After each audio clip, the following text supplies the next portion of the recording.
We pull out of Anchorage and begin to make our way back towards Canada. We don't have reservations tonight. We're going to see what the roads are like and where it takes us.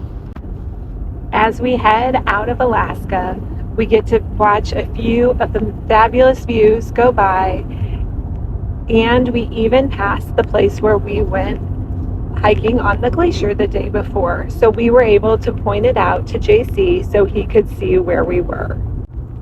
We all really loved that adventure, so we were happy to show him the glacier. You'll notice there wasn't a lot of traffic on the road in Alaska. We got up early to make our way out, and the roads were not very crowded.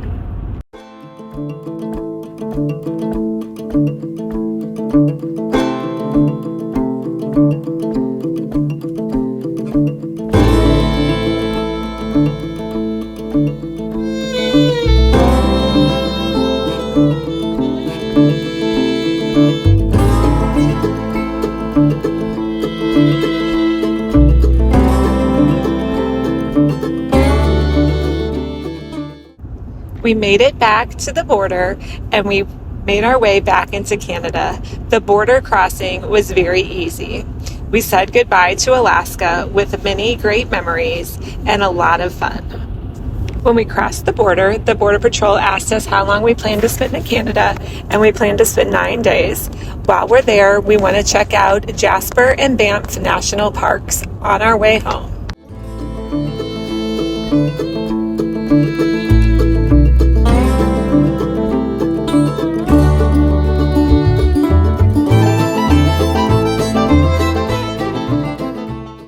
We were pleasantly surprised to see that they had worked on the roads in the 2 weeks since we had been gone. They looked so much better than when we had driven up. They ended up putting gravel over a lot of the roads that covered the potholes. Since we were driving in the evening, we weren't competing with other cars throwing rocks at us or a lot of dust, so we were able to keep moving. We found a nice spot along the side of the road to stop for the evening. It was by a beautiful lake in the Yukon.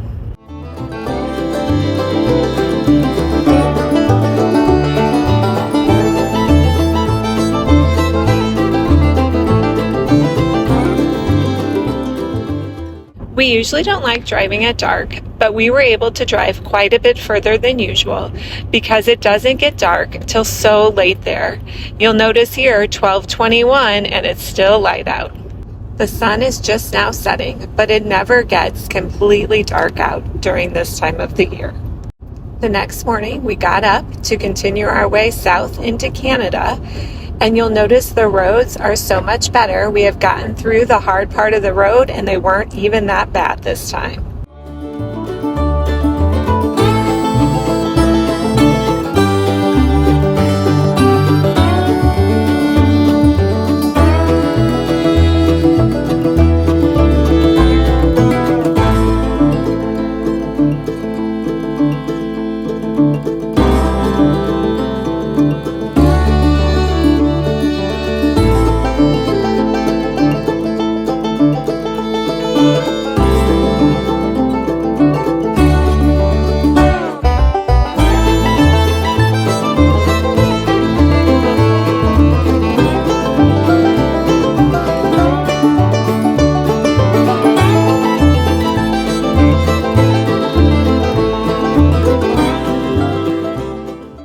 Quick stop for something different for lunch, we found a Dairy Queen right by the gas station.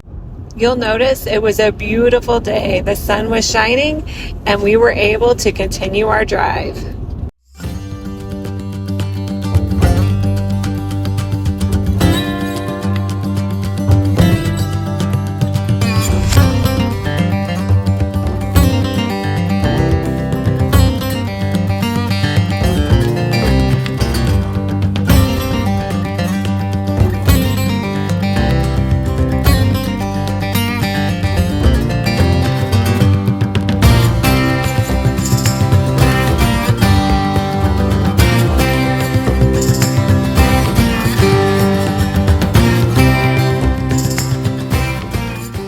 We still had to watch out for wildlife consistently on the road, and here we saw a bear.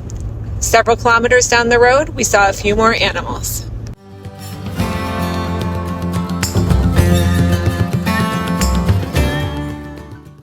Several kilometers down the road, we saw a herd of bison. Remember, we're still in Canada, so it's back to kilometers.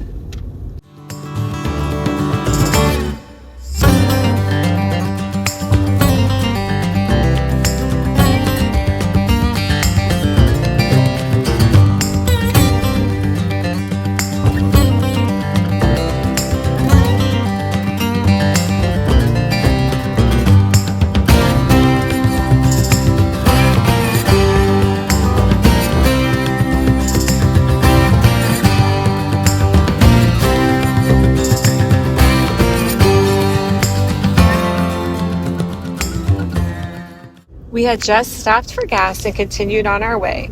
We were stopped on the road because the car in front of us was stopped and the car behind us didn't see us. So he ran into us. His car did not look so good. Luckily for us, the bumper is bent, the tire might be ruined, but the frame was still good, and overall, we could keep going. And so we continued for the night. After we had a short chat with the police and the man who hit us, we continued on our way and found another beautiful spot to spend the night along a lake. At the end of the day, we were thankful that no one was hurt, that we could keep driving and continue on our way, and for a beautiful evening at Moonshot Lake in British Columbia, Canada. The next morning, we pull out and have a reservation at Farmington Fairways Golf and RV Resort. There was an RV resort at a golf course, so it was a spot that we didn't want to miss. We made a stop on the way back at Testa River Lodge for cinnamon rolls that everyone said were the best. While we were there, we had to have some cinnamon rolls, and they were a delicious breakfast.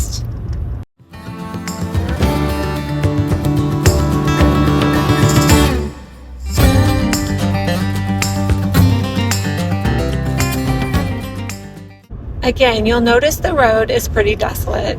We did pass some cars and campers every now and again, but overall, a lot of the time, we only drove by ourselves. This is what most of the gas stations down through Canada looked like. This gas station had a post office inside and the horse out front. We made another quick stop at Walmart for some food because you're not supposed to take some fresh fruits and vegetables and meats over the border. So we needed to pick those things up.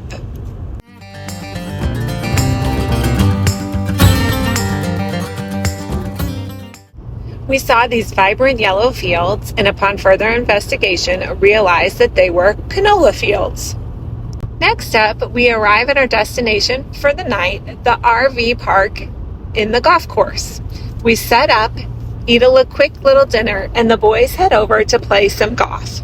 They were having a great time and got about 6 holes in before the weather changed dramatically.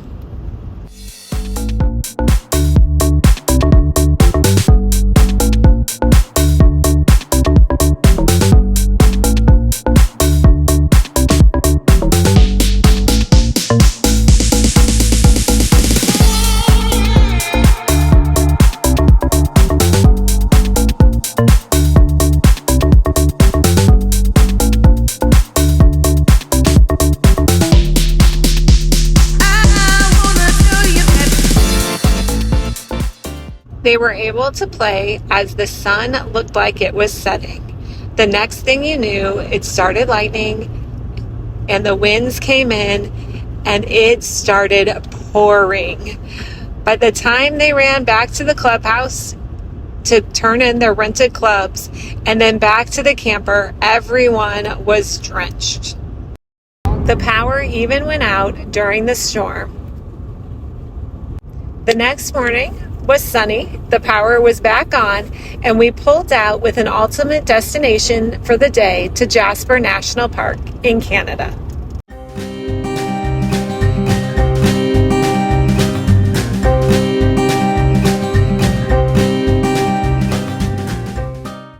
We drove back by the Alaskan Highway sign for where the highway started at mile 0 and made our way further south.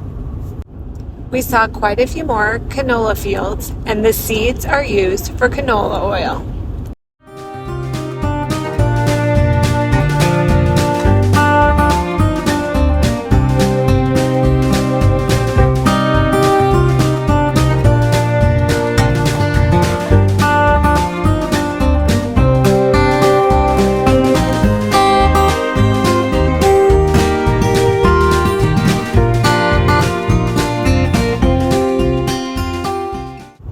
We arrive in Jasper National Park.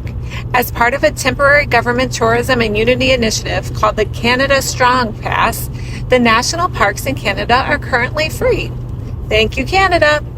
From Jasper to Banff National Park is called the Icefield Parkway, and it is a lot of ice fields and glaciers and mountains and snow, but more importantly, it is beautiful.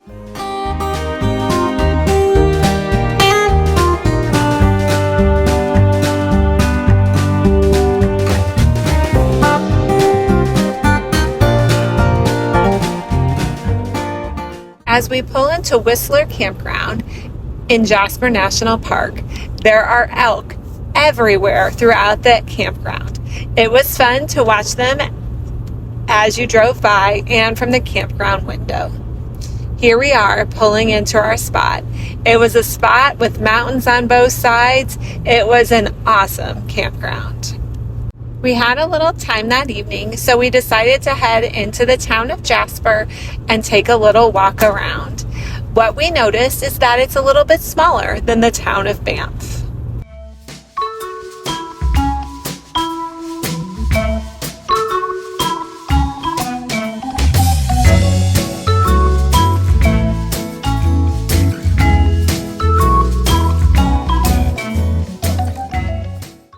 We ended the night with smoothies for some and ice cream for the others.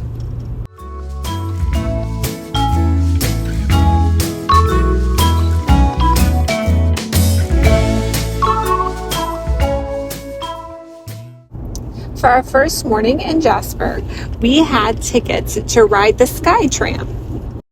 The Jasper Sky Tram is the longest and highest aerial tramway in Canada. The Whistler Mountain is what you go up, and you get panoramic views of 6 mountain ranges, glacial-fed lakes, and the town below.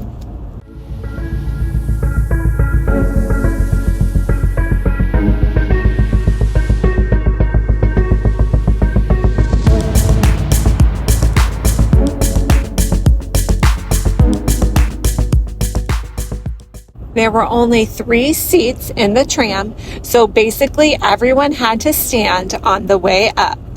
It was a 7-minute ride up to the top of beautiful Whistler's Mountain.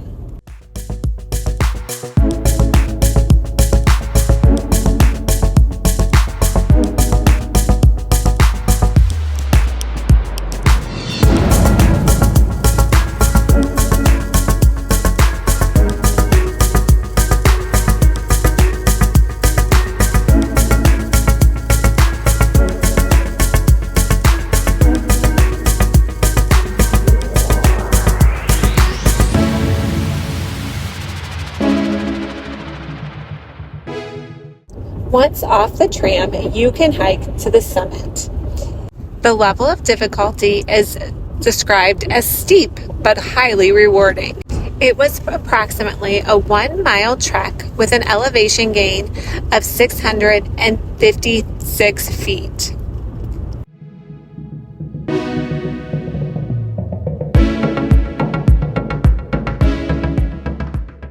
There was even a little bit of snow still on the path. Once we reached the summit, we hung out for a little bit, and then we had to hike back down to catch the tram on the way back down.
We drove over to Maligne Lake. It's the largest natural lake in the Canadian Rockies. On our hike around the lake, some of the park rangers had a bearskin set up with what their paws looked like, and they also told us that they use paintball guns to deter the bears at this lake.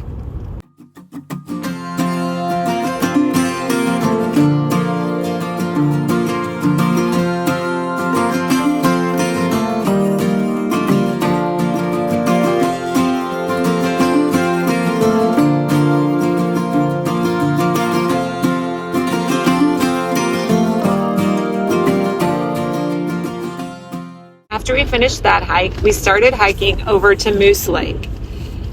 While we were there, we sat and waited for a little bit, but we did not even see one moose.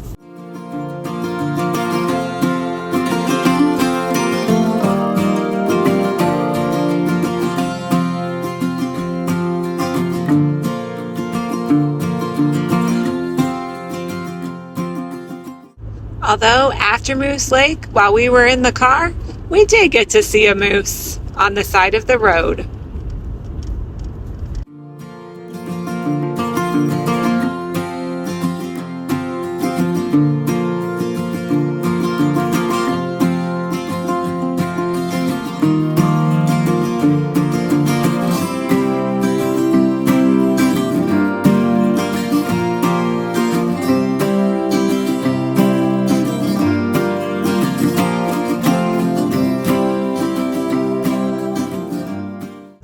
We then headed back to the campground for some dinner. The views from this campground were amazing. All around you could see the mountains. The next morning we packed up and headed south into the Columbia ice field. It is the largest ice field in the Rocky Mountains of Canada. It straddles the Continental Divide between Banff and Jasper National Parks. It covers roughly 325 square kilometers and reaches depths of 365 meters. It feeds major glaciers, including the one we're going to tour this morning. On the way to the glacier, we stopped at Athabasca Falls, where the water plunges 24 meters and flows into the river away from the source of the Columbia ice field. The volume of water and the noise it produces is truly impressive. The falls have cut into the limestone of the basin, creating features like potholes in a short canyon.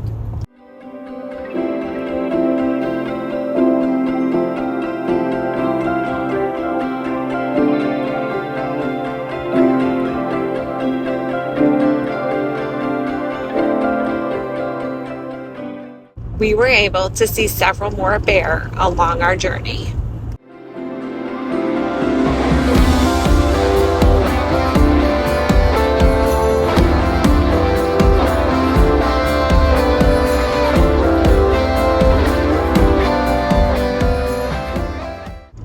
We arrived at the Columbia ice field. We were going to head out onto the Athabasca Glacier this day. We rode a massive custom-built 6-wheel ice explorer designed specifically for navigating the steep terrain. The ice explorer took us directly onto the Athabasca Glacier in a safe zone. We stepped out onto the 10,000-year-old ice. We were able to take photos. We could fill up our water bottle with glacier water. On the way up, we saw some bighorn sheep. Once we were able to reach the top, they grade the surface so that people can walk on it.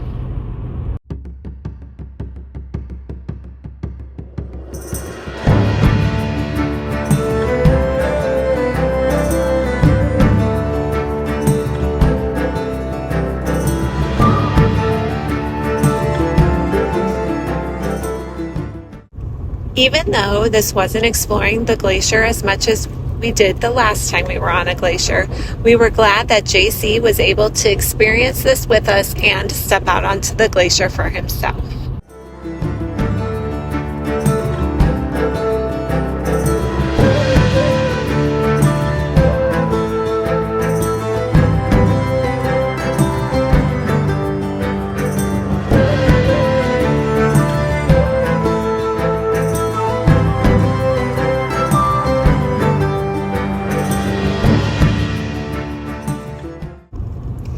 After about 30 minutes on the glacier, we rode the Ice Explorer back down to the bottom.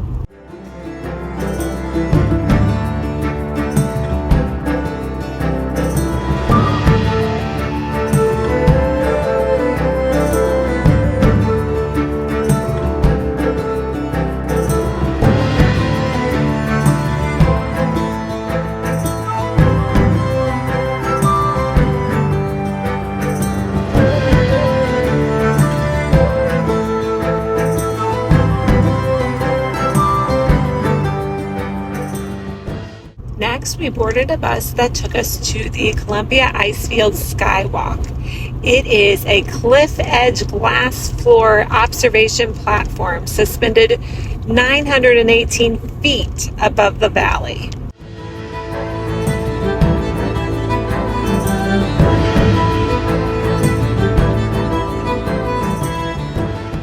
The horseshoe-shaped platform is cantilever designed. It uses heavy steel rods drilled 16 meters deep into the mountain to act as tension counterweight, leaving the space below completely open. The floor is glass. It is a transparent deck composed of multi-layered tempered structural glass units capable of safely supporting the weight of hundreds of people simultaneously. Directly underneath the glass loop sits a sheer drop-off leading to a rushing mountain stream and a cascading waterfalls fed by the melting glaciers above. We headed back on the bus to where we started and left our car. After a quick lunch in the parking lot, we were on our way a little further south to Yoho National Park. Yoho National Park was a hidden gem. It shares its borders with Banff and is famous for its vertical rock walls, thunderous waterfalls, and fossil beds. The park name comes from the Cree, which is an indigenous people, expression of awe and wonder. The park left us in awe and wonder.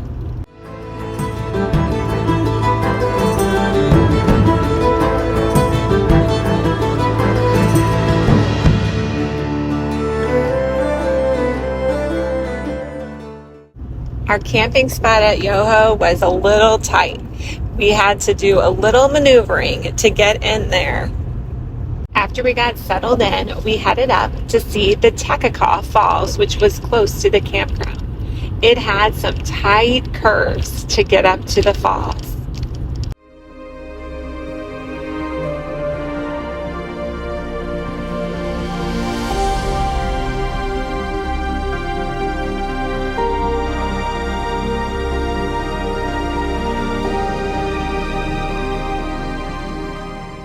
The Takakaw Falls are one of Canada's highest waterfalls, dropping a spectacular 1,223 feet.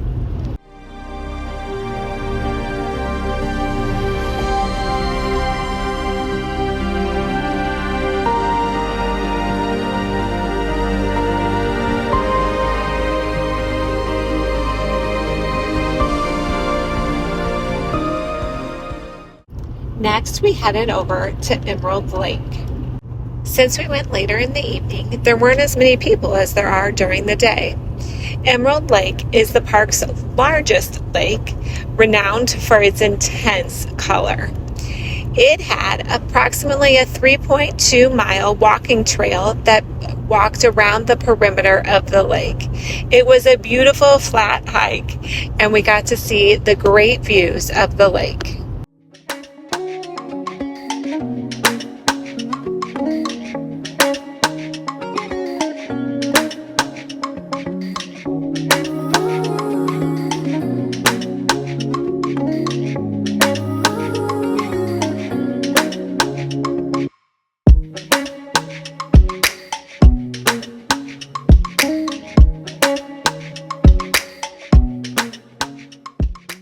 JC built the fire while Connor, with his helper Amaris, cooked us all dinner.